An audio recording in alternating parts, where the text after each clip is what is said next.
Hai, Assalamualaikum warahmatullahi wabarakatuh dan salam sejahtera. Anda bersama lagi dengan saya, Cikgu Sani bin Ahmad. Dan Alhamdulillah hari ini kita dapat bertemu lagi dan kita sambung lagi kita punya sesi pembelajaran dan pemudahcaraan melalui sidang video.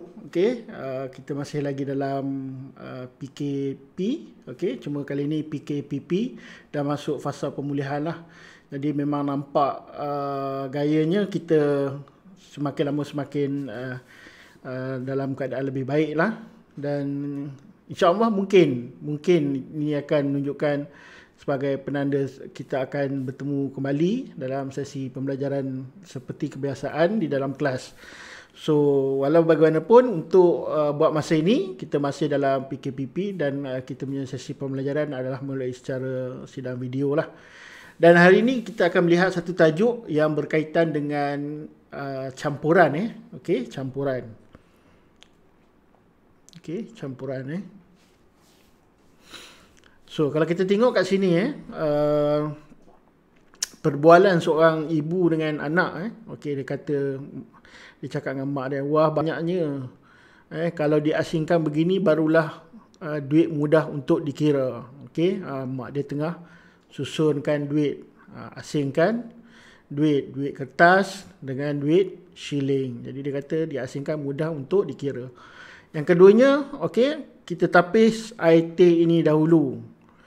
Barulah tiada hampas teh. Maksudnya dia tapis air teh. Ini jenis teh yang bukan ada uncang Yang jenis serbuk terus masuk dalam jug bancuh tu, okey. Terus tuang bancuh dalam teko terus tuang. Ini jenis serbuk. Selalunya macam di kedai makan mereka pakai serbuk dia orang tak pakai yang uncang tu selalu kita pakai di rumah lah. Dan yang ketiga ialah tepung. Okey, tepung kalau mak selalu dalam time PKPP ni memang ramai suka memasak lah. Atau isi cikgu pun sibuk memasak kan. Jadi bila pergi nak beli barang tu memang susah lah. Sebab di pasar raya boleh dikatakan habis semua benda. Nak tu habis, nak beli ni habis. Sebab semua ibu-ibu di rumah meluangkan masa dengan memasak, mengisi masa yang terluang tu dengan memasak. So ada yang buat kuih, buat kek dan sebagainya menggunakan tepung. So ada yang di antaranya menggunakan tepung yang agak kasar. Jadi dia membuat proses mengayak ni maksud dia ada satu bekas yang dipanggil bekas untuk ayak. Dia ada jaring yang sangat halus. So tepung diletakkan di atas tu, kemudian dia ditepuk begitu ditepuk ataupun digoncang sebegitu supaya nanti yang very fine ataupun yang tepung yang sangat halus tu dia akan jatuh ke bawah, manakala yang berketul-ketul ataupun kasar tu dia akan tertinggal di atas lah.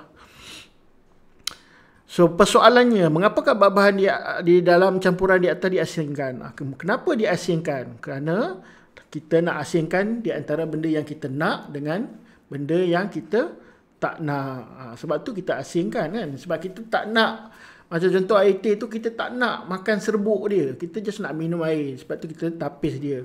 Macam tu juga duit shilling. Kenapa kita asingkan dia? Sebab bukan kita tak nak, tapi supaya memudahkan kita nak guna. Contohnya duit shilling, bila kita pergi kedai beli roti RM2.20. Jadi kita boleh bagi kertas RM2 dan kita boleh buka duit shilling kita RM20. Kalau kita campur semua RM2.20, dah kita nak terpaksa cari mana RM20 duduk kat mana. Jadi susah kat situ. Jadi mudahnya kita asingkan. Dan begitu juga yang ketiga, tepung kenapa diayak. Ini saya tak pandai sangat pasal kenapa tepung itu diayak. Tapi rasa-rasa cikgu lah kenapa dia diayak ialah supaya mereka dapat orang kata tepung yang nipis atau bukan nipis, tepung yang halus, supaya nanti bila dapat buat kuih ataupun kek, dia punya permukaan tu mungkin tak berketul-ketul lah. Dia lebih moist, dia lebih licin gitu. Rasanya lah, awak cuba tanya mak awak, mungkin mak awak lebih tahulah kenapa tepung perlu diayak. So tengok kat sini, ini maruku. Maruku, okey. Lihat makanan ini, ada campuran maruku dan kacang. Tengok maruku pun cikgu lapar. Sekarang jam pukul 1.20 pagi. 1.20 pagi, tengah pagi ni memang lapar. Cikgu buat recording waktu pagi. Sebab apa? Sebab pagi ni semua orang tidur, jadi sunyi sikit. Kalau tidak, dengar anak anda cikgu tu yang ramai tu, menjerit sana, menjerit sini. Jadi mengganggu penggambaran cikgu ni. So cikgu buat pagilah 1.20. Sekarang dah pukul 1.20.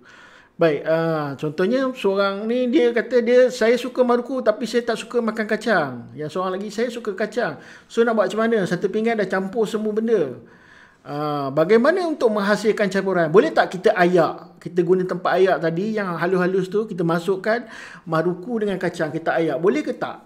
Rasa-rasanya. Itu persoalan dia. Nanti kita jawab. Boleh atau tak? Dan macam mana kita nak selesaikan?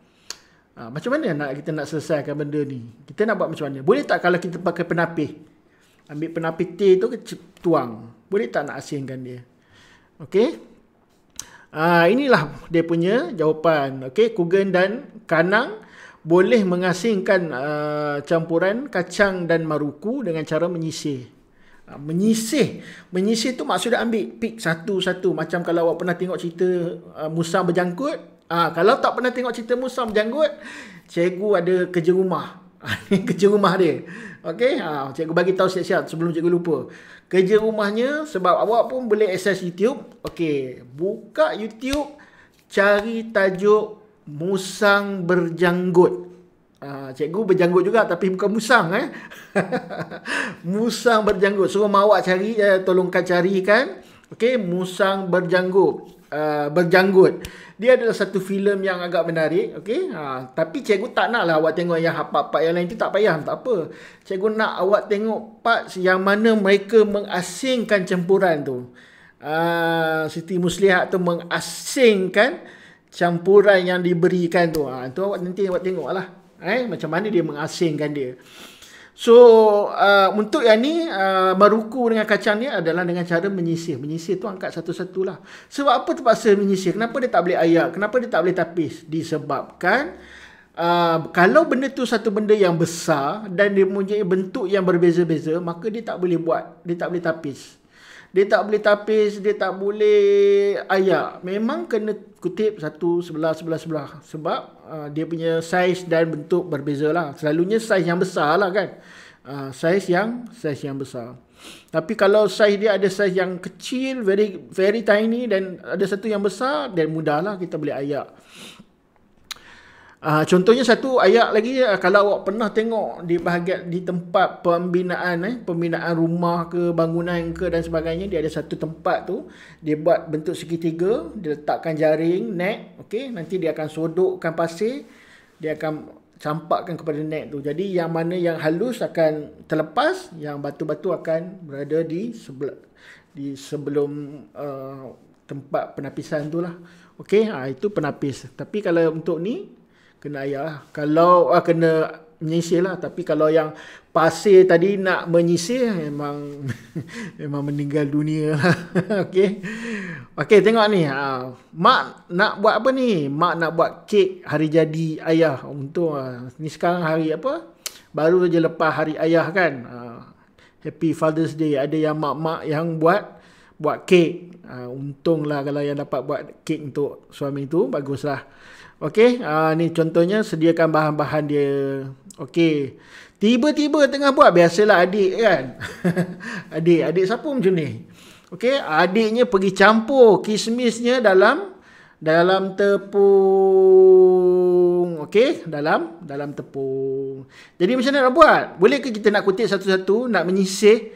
Boleh, tapi kalau kita menyisir dia lambat. Ada satu cara yang mudah, iaitu dengan mengayak. Sebab apa kita boleh mengayak? Sebab tepung tu sangat halus dan kismis tu besar. Jadi kismis tak boleh masuk dalam lubang. Yang boleh masuk dalam lubang adalah tepung saja. Jadi mudah. Tapi kalau kita nak menyisir pun boleh, tapi akan buang masa lah. Kalau dituangnya 1, 2, 3 biji, okey. Tapi kalau dituangnya satu kotak, kan susah kan. Jadi Kugen mengasingkan campuran tepung dan kismis dengan cara mengayak. Mengapakah Kugen memilih cara tu? Okey, cikgu dah jawab. Mengayak boleh mengasingkan bahan bersaiz halus daripada bahan bersaiz besar. Okey. Seterusnya, situasi kedua. Okey, kenapa kotak klip kertas abang ada di sini? Klip kertas abang sudah bercampur dalam pasir. Abang ada klip kertas, okey, dah masuk dalam pasir. Jadi nak buat macam mana? Bagaimanakah Kanang mengasingkan campuran ini? Kanang mengasingkan campuran klip kertas dan pasir dengan menggunakan magnet. Dia letak magnet.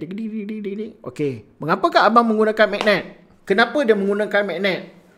Kenapa dia tak guna benda lain? Kenapa magnet?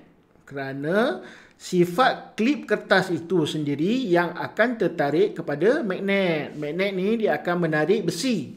Jadi klip kertas ni besi. Jadi klip kertas, bila ada klip kertas tu, dia letak magnet akan dekat.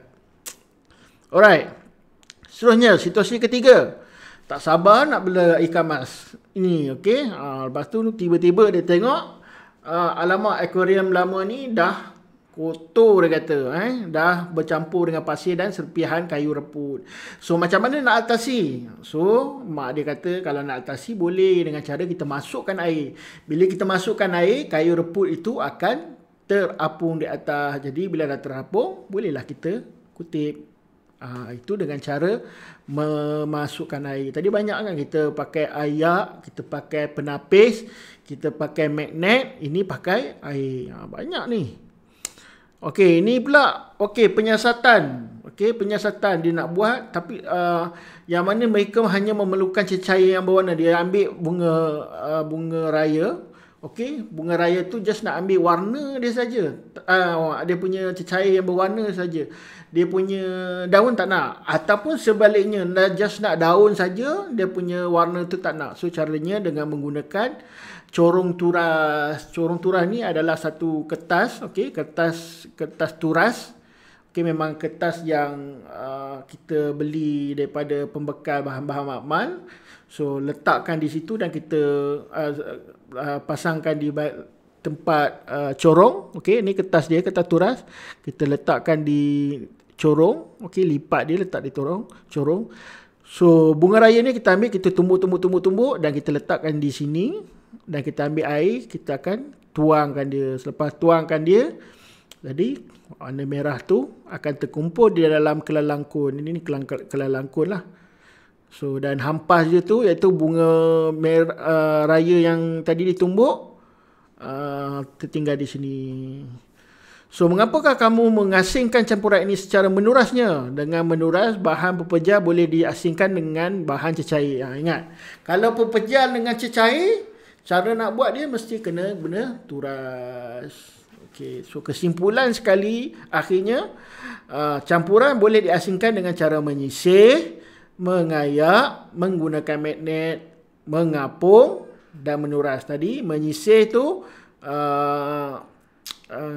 maruku dengan kacang, mengayak tepung, menggunakan magnet, kita guna magnet dan juga klip kertas atau pin kertas, mengapung air dan juga kayu reput, dan menuras, iaitu cecair daripada bunga raya.